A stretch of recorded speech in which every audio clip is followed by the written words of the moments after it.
Chamber Talk with North Orange County Chamber. My name is Andrew Gregson, and our guest today is Senator Josh Newman. It's great to see you again, Josh, and thank you very much for sharing time with us today. Glad to be here. Thank you for having me. And I see that you brought a little bit of an entourage. Can you just share a little bit about yourself? Hi, everyone. My name is Elizabeth. I'm a district representative in the office of State Senator Josh Newman. And who's your friend? My name is Sheen Sidhu, and I am the district representative for the office of Senator Newman. Excellent. Thank you very much. All right. And then you, sir, who are you? I'm the guy they brought. I'm Josh Newman. So I have the privilege of representing California's 29th Senate District, which includes all or parts of 16 cities across 3 counties. So 10 cities in North Orange County, 5 cities in southeastern L.A. County, and the city of Chino Hills in San Bernardino County. It's a large area there. I want to just share a little bit about you, Josh, just before I ask you a few questions. So you grew up on the East Coast, New York State, in the city of, how do you say that? No, Poughkeepsie. It's a Native American word. It makes something like little house by the watering hole. That's what we learned in school. You attended Yale University. You majored in history and focused on 20th century politics and government. You served as an artillery officer in the United States Army. Thank you for your service. And you relocated to California from Hawaii following the completion of your active service or your military career.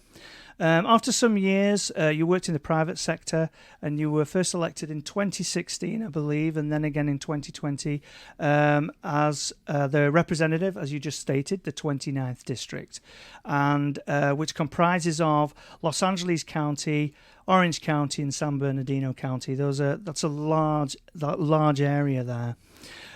So first off, growing up, I read that your father was a surgeon and worked in 2 hospitals in emergency rooms, which that's how it was back then. They didn't have people just in the hospital staff. And your mum was extremely active in the school district and then later became an elected official. Do you somewhat feel that you were influenced by your parents? Or? Oh, I guess we all are, right? So you either try to be like your parents or try to be not like your parents. So my dad was a small-town doctor. I grew up in a little town.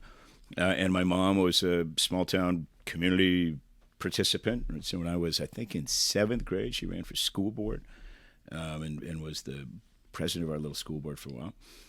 So maybe I got some of my kind of impulse for public service from her. She was also the mayor of my little hometown for a couple of years, right after my dad passed away. So, yeah, I mean, I'm probably more like my parents than I want to admit. So we probably all are. You became a commissioned officer in 1986, right? Correct. I actually joined a year later in 1987. Not the artillery, though, obviously. And you were stationed in the Republic of Korea while specializing in the nuclear weapons unit.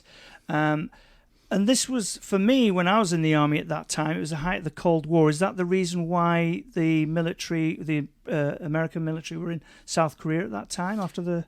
Yeah, so we're still in South Korea, but as some of your listeners may know, the South Korean conflict actually has never formally ended. I mean, it's technically it was paused through an armistice, but there's never been a kind of a formal ending to that war. So U.S. forces have been there for quite a while, and I was there during, as you mentioned, during kind of the height of the Cold War, the Reagan administration. A couple of years prior to my being there, there'd been an incident right on the demilitarized zone where North Korean soldiers had killed an American soldier with an axe, and so there was a real tension there. And the unit that I was in was specialized in nuclear support. And so what we did was we had teams who actually, in kind of our worst case scenario, would have gone and received nuclear munitions and then operationalized them and coordinated with Korean Army units to actually fire nuclear artillery munitions downward.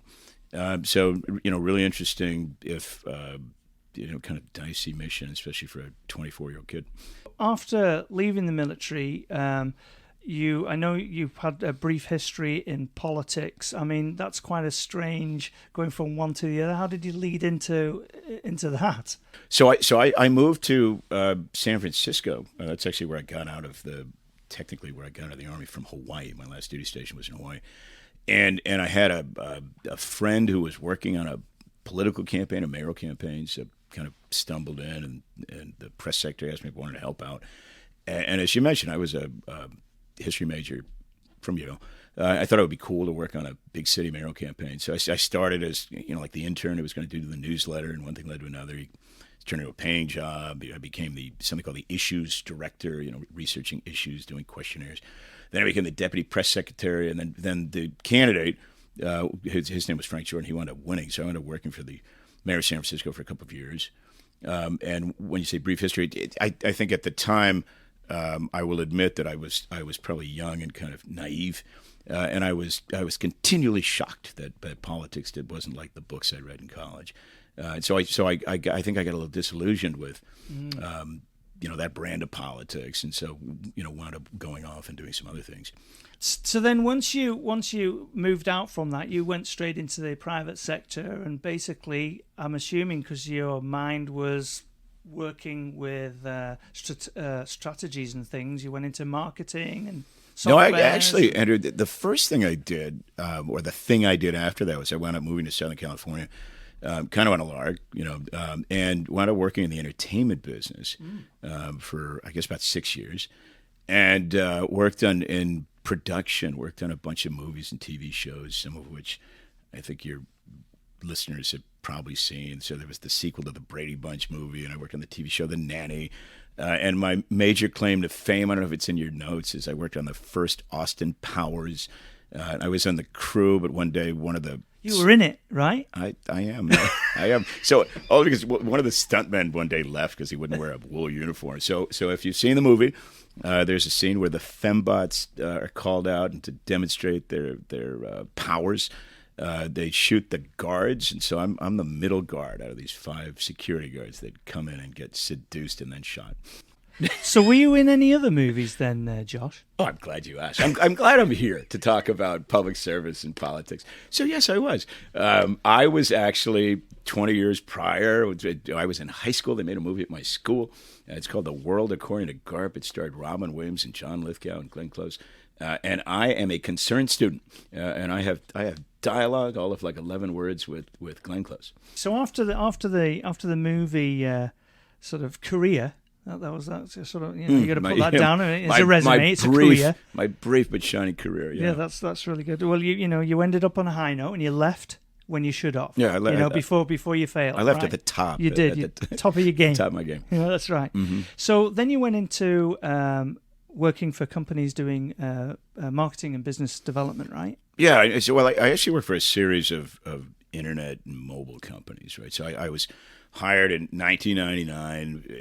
It was a time where the internet was changing very quickly. Right in the middle of it, right? Yeah. And so there was a company called Real Networks that pioneered streaming, right? So first audio, then video, onto the internet. That was that was new technology at the time. So why not work for a series of companies that did some version of delivering media, first over the internet, then over mobile channels. I worked for another company that did all the text message voting for American Idol for the first couple of years. And so worked sales, business development, marketing for a series of technology companies.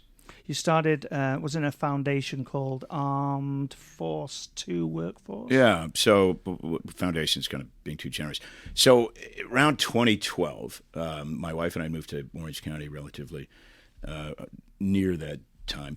And I got really interested in the question about why young veterans were coming home from their service, from Iraq, Afghanistan, from those 2 wars, and were having so much trouble finding good work, career-oriented work once they came home.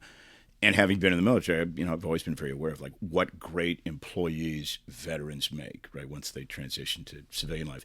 And so did not make a lot of sense to me that especially for those vets who were coming home that didn't have service-related issues, related to their deployments, why they were challenged, right? Why they often came home and kind of floundered in California's civilian labor market.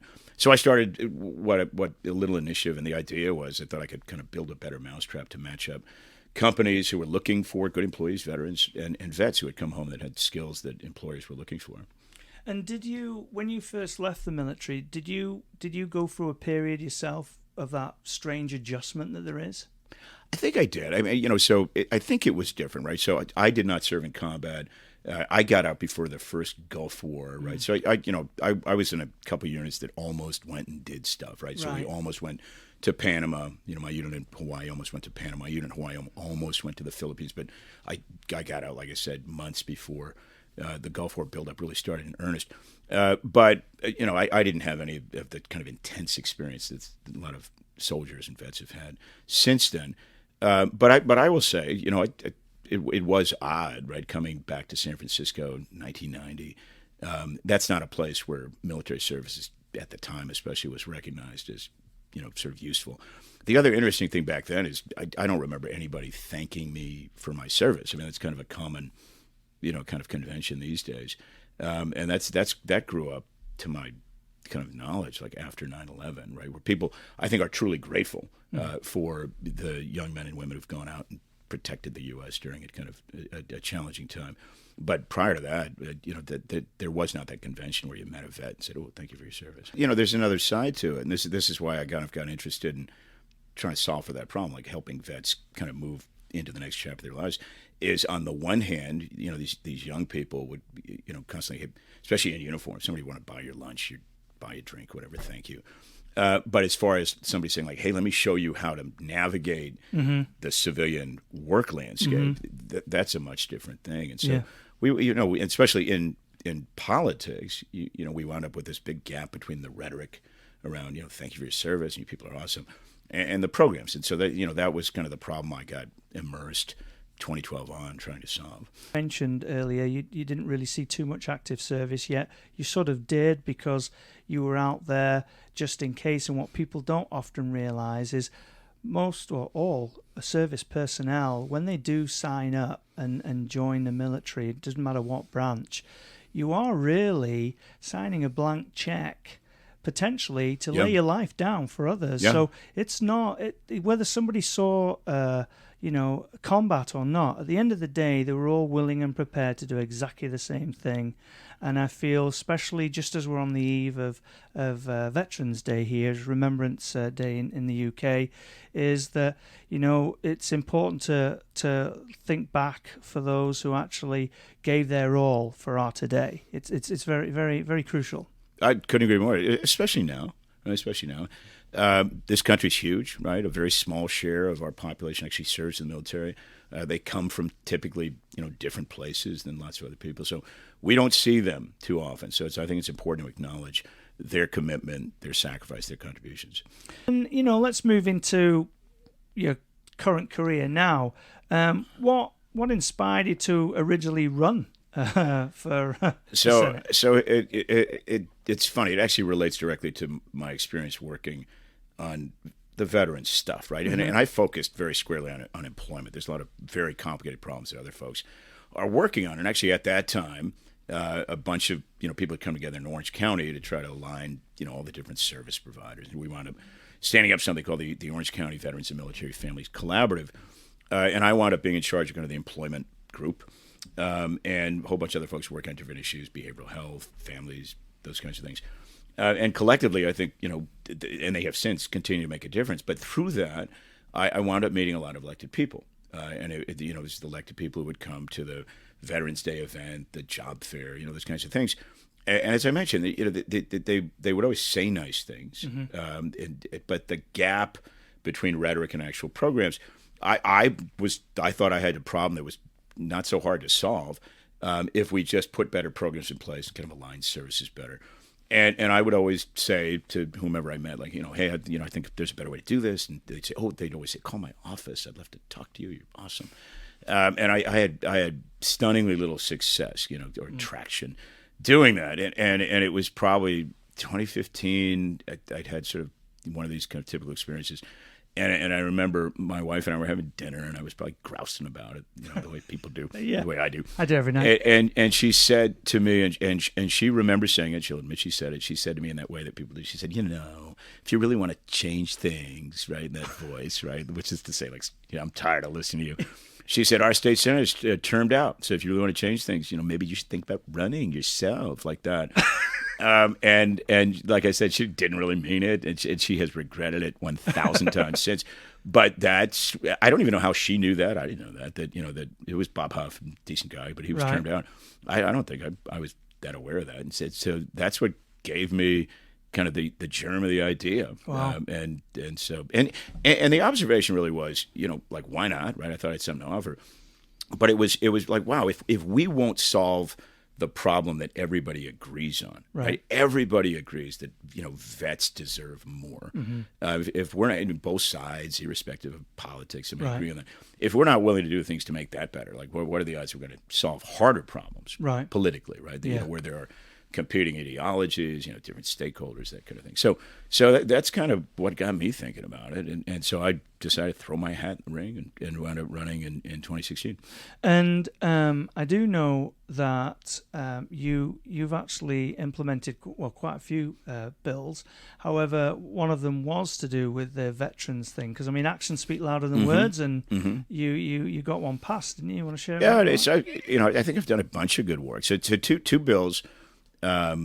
Well, actually, the one that's probably worth mentioning here was, there was a real problem at that time, but there still is to an extent, of vets coming home who go to school, right? Coming out of their service, decide to pursue an educational goal.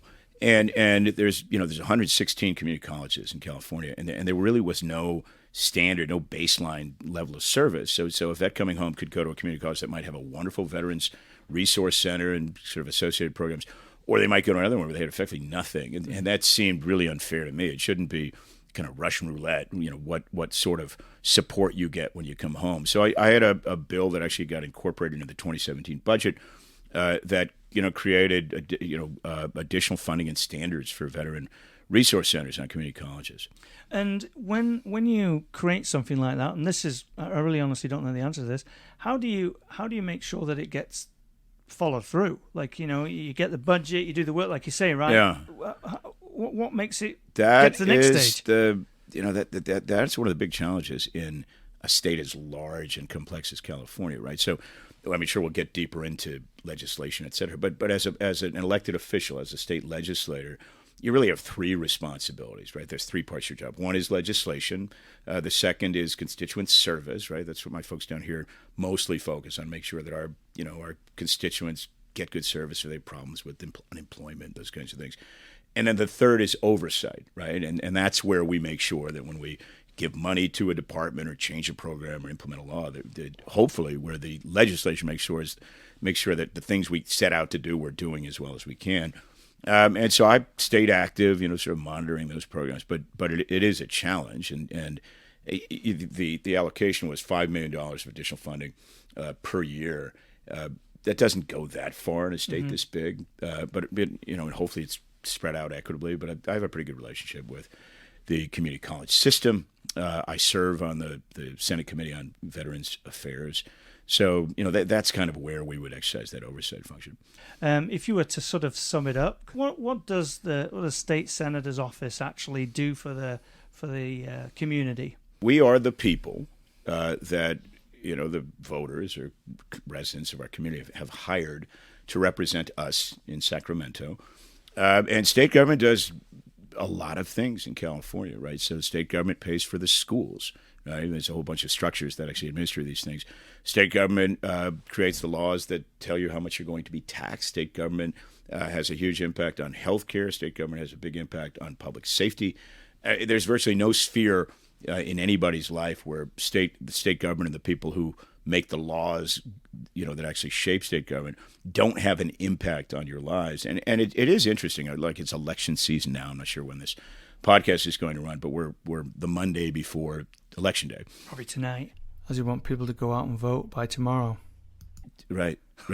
So tonight, okay. Well, so we follow national. Well, some of us follow national politics, and it's kind of interesting soap opera like drama, right. And it's important, but quite often people don't give the same amount of attention to state government, local government, county government.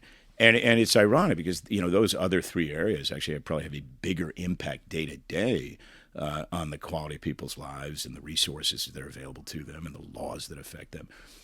And so one of my kind of emphases is really about civic engagement, civic knowledge, and trying to figure out ways, both legislatively and otherwise, like how we can better engage people. Sorry about that. So that they're more aware, but more importantly, more engaged in these processes, right? So that their voice is heard, but also they understand why we do what we do. And then when it comes to elections, I'm glad if they make a vote that Doesn't have to be for me, but it should be in the service of making things better. Thank you for that reminder, Josh. So those of you who hear this between now and tomorrow, November the 8th, just remember it's very important to go out and vote. Your vote counts.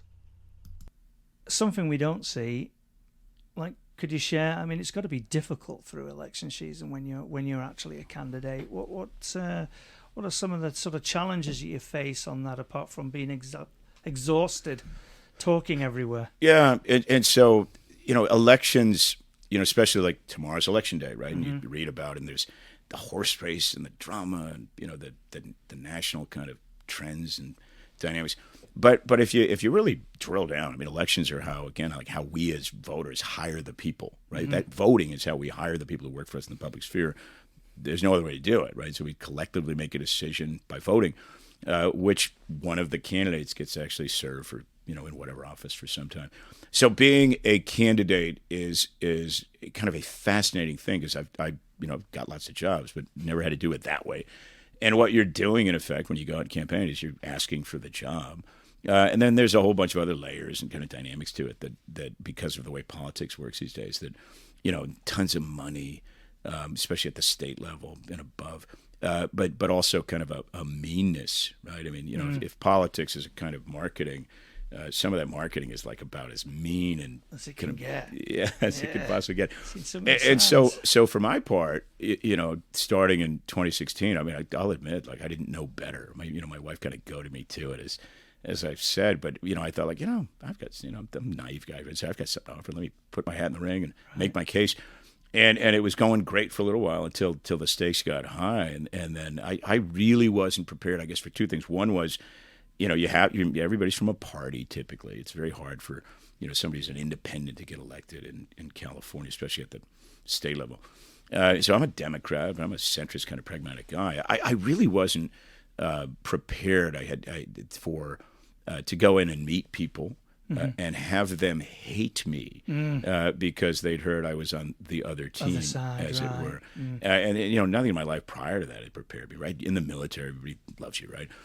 In business, if somebody doesn't know you, they're happy to meet you and find out kind of what are you selling, how can we work together.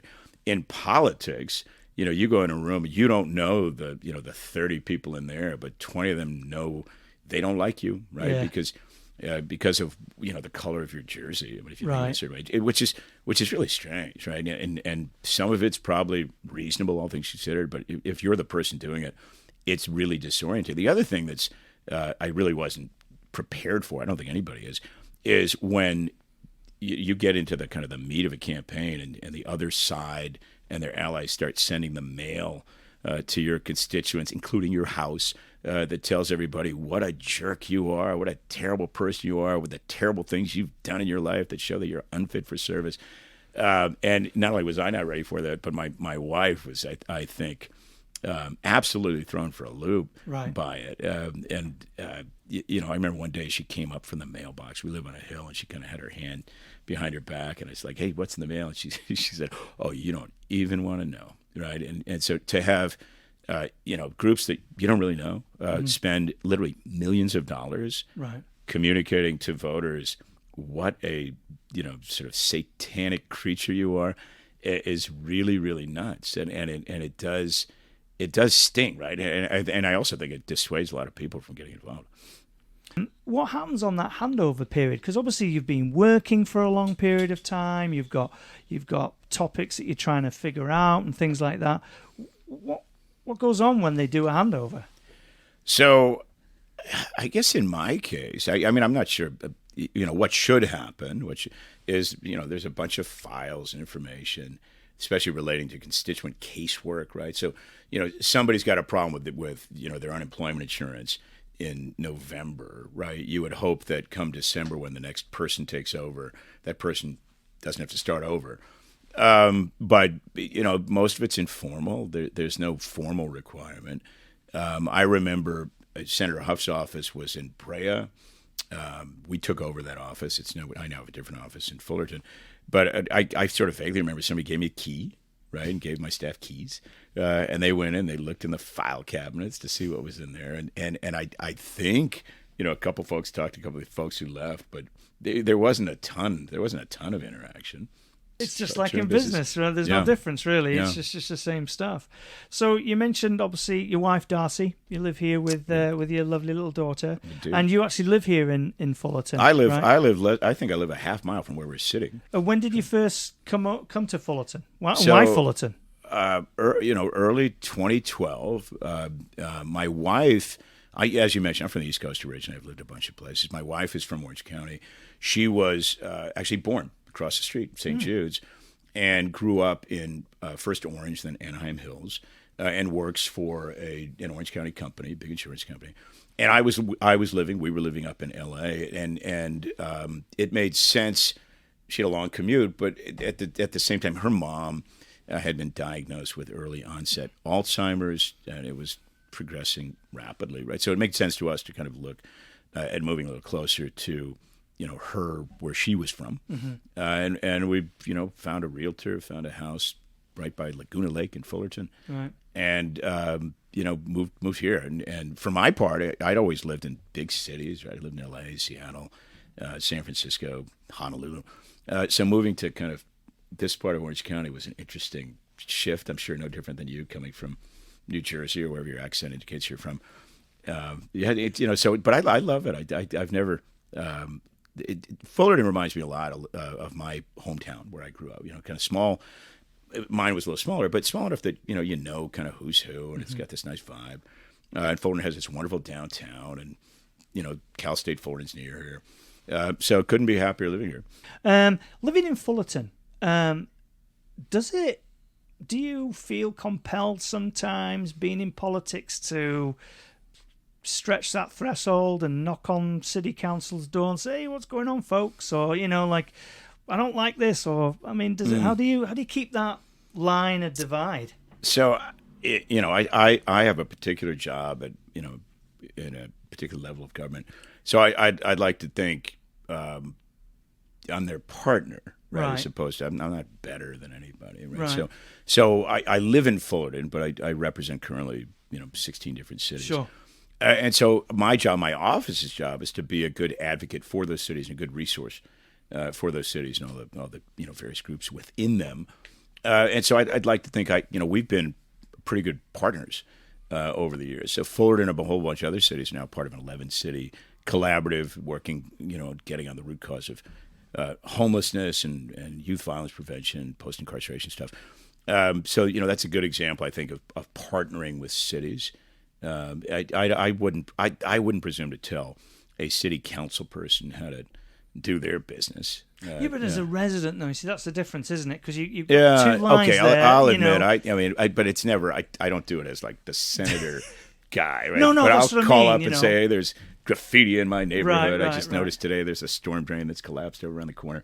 But I go on the DPW, the Public Works website, and put my request and stuff. Okay, that's cool. Yeah. But again, I mean, to be clear, my job is to represent this city. The city council members' job is to represent now they have their districts and the city as a whole.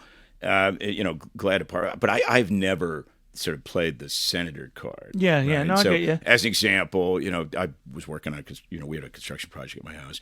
Found myself sitting at the city hall in the planning department waiting for my permit to get reviewed for a way long time. But for me, it's probably good and illuminating because that's what everybody else goes through. Yeah. I don't need special. You get to experience it. That's true. One interesting fact when you were talking about campaigning and things is you have an ice cream truck. I've noticed at the events. What? That's a brilliant idea. But what inspired you to do that? That's nice of you to say. So I, as you probably gathered a little bit, as a aspiring public servant, you learn pretty quickly that politics it should not be an end in and of itself, right? And politics today is kind of complicated and in many ways unpleasant. But one of the defining characteristics is how estranged people, how removed people are from politics, how rare they actually know the people who represent them, especially if you go up kind of a couple levels, county, state. Mm-hmm. And so, one of the riddles you're always trying to solve as you're running is like, how do you actually engage people so that A, they know who you are and that I think they're favorably inclined to vote for you, but B, you want to start that conversation so that you can get from them in the same way that you would give to them your priorities. I want to know what their priorities are, what their needs are, what their pain points are. So I've tried a bunch of different stratagems over the years that some are fairly creative, some have worked better than others. So had a kid in a bear costume during 2016. This myth kind of grew up that it was me. That's not true. Had before that had this remote control blimp that we thought was genius, right? Because it said Newman for Senate. Turns out it only works if people are looking up. And then in this most recent cycle, it was thinking about how can I go out, kind of engage people. And I'm not sure how I thought of the idea, but I thought, what if I had an ice cream truck? And then as I mulled it over, I had this idea that the URL, the website, bettersenator.com was available. So we call it Better Senator Ice Cream. Just out of interest, do you have ice cream for people who are lactose intolerant? So we have, it's branded ice cream sandwich, but we have popsicles. That's good, you see. And the weirdest thing is popsicles often cost more than ice cream sandwiches. Oh, I bet they do. Which I found a little puzzling. Yeah. But I guess we'll have to find a better distributor for our popsicle Well, there you have it, though. So, regardless, you can always come up to Senator Newman's ice cream truck. And but you will see it clearly indicates ice cream sandwich. But if you ask, right, there are, non-lactose products. That's awesome. Singular. Beautiful. Right. That's good. I love it. I love it. That's excellent. But I think it's a great idea, and you're totally right.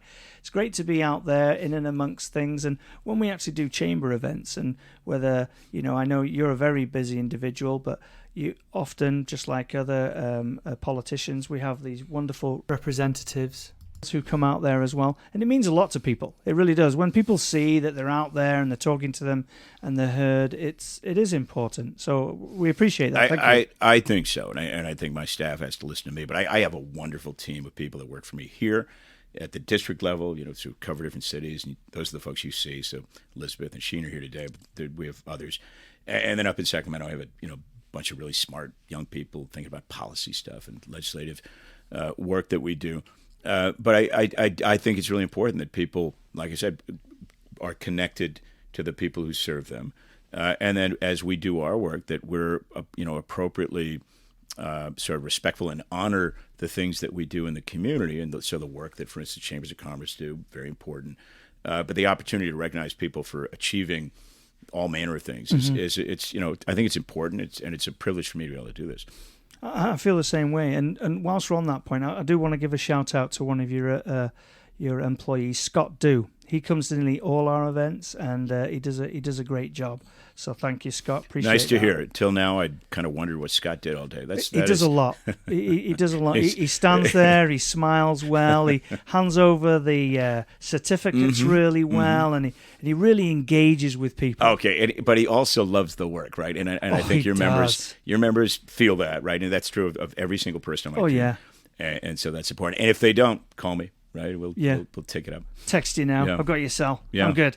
Okay, Josh, I also read you were a court-appointed special advocate. Would you mind sharing a little bit about that? Probably 2014 or so. I can't remember exactly when, but my wife and she brought me to an informational session. There's a program. It's called CASA, Court-Appointed Special Advocate, and what a CASA does is you are both a mentor and an advocate to a child in the foster system. California has upwards of 60,000 young people in the foster system. Orange County is one of the largest counties in the state, has our fair share. And many of those so that's a kid who, for lots of reasons, has been remanded to state custody or placed in a foster home because of challenges within their home or something that's happened to their parents or with their parents, and that system is really overwhelming, right, for a young person who's especially when they're really young. And so what the CASA program does is it matches up adults with a child, right, who is in that very, very precarious situation, hopefully for not forever, and acts as their voice, right, when it comes to representing them through all of the myriad steps, right, including court hearings, work with social workers, dealing with their schooling. So I and my wife both, I was matched up to a young man who had been taken from his parents because of domestic abuse, and was working toward reunification. Right, his mom was taking classes and parenting, and eventually he was reunited with his mom.